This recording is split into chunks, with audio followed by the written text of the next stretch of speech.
Hello বন্ধুরা, কেমন আছেন? আশা করি সবাই ভালো আছেন। বন্ধুরা, এখন উচ্ছেদ নয়, তবে নতুন বসলেই গ্রেপ্তার। হকারদের নিয়ে ফের বড় ঘোষণা দিল মমতার।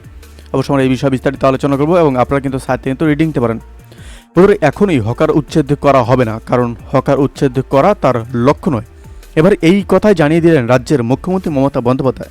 1 মাস সময় দিলেন তিনি। হকারদেরকেই দিলেন রাস্তা পরিষ্কার করার ভার।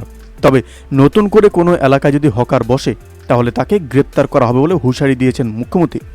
নেতা বা পুলিশ যে হকার বসাবেন তাকেও গ্রেপ্তার করা হবে বলেই জানান মমতা। দিন কয়েক আগে মুখ্যমন্ত্রী মমতা বন্দ্যোপাধ্যায় জমি দখল, হকার সমস্যা, পুরসভার কাজ সহ বিভিন্ন বিষয় নিয়ে একটি বৈঠক করেন। সেই বৈঠকে বিভিন্ন সমস্যার মধ্যে হকার সমস্যা নিয়ে ক্ষোভ প্রকাশ করেন তিনি। তারপরেই হকার উচ্ছেদ অভিযান শুরু হয় রাজ্যে। হকার উচ্ছেদ করা নিয়ে অনেকের মধ্যে ক্ষোভ সৃষ্টি হওয়ার কারণে ফের বৃহস্পতিবার উচ্চ পর্যায়ের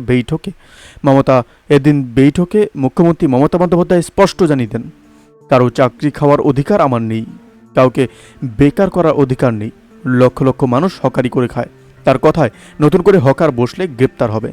রাস্তা দখলের জন্য দায়ী রাজনৈতিক নেতা এবং পুলিশরাই। কাউন্সিলরদের প্রথম থেকেই এটা দেখা উচিত, কিন্তু তারা দেখেও দেখছেন না। এলাকার নেতারা প্রথমে ডালা নিয়ে বসিয়ে দিচ্ছে, তারপরে আর সরানো যাচ্ছে না। নিজেরাই বসাবেন, তারপরে বুলডোজার চালাবেন, তা হবে না। এবার বেআইনি কাজ হলে পুলিশ কিংবা জেলাশাসক কাউকে রেয়াত করা হবে না বলে সাফ জানালেন মুখ্যমন্ত্রী। তবে হকারদের আবারও 1 মাস সময় দিলেন তিনি। এখনই যাতে হকারদের উচ্ছেদ না করা হয় তারও পরামর্শ দিলেন।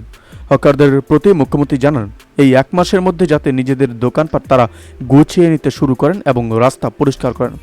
বন্ধুরা, এই আপডেট প্রসঙ্গে আপনাদের কি মতামত অবশ্যই আমাদের কমেন্ট করে জানাতে বলবেন না। ভালো থাকবেন, সুস্থ থাকবেন, ধন্যবাদ। দেখা হচ্ছে নতুন একটি ভিডিওতে। আপনি কোথা থেকে দেখছেন এই ভিডিওকে অবশ্যই আমাদের কমেন্ট করে জানাতে বলবেন না।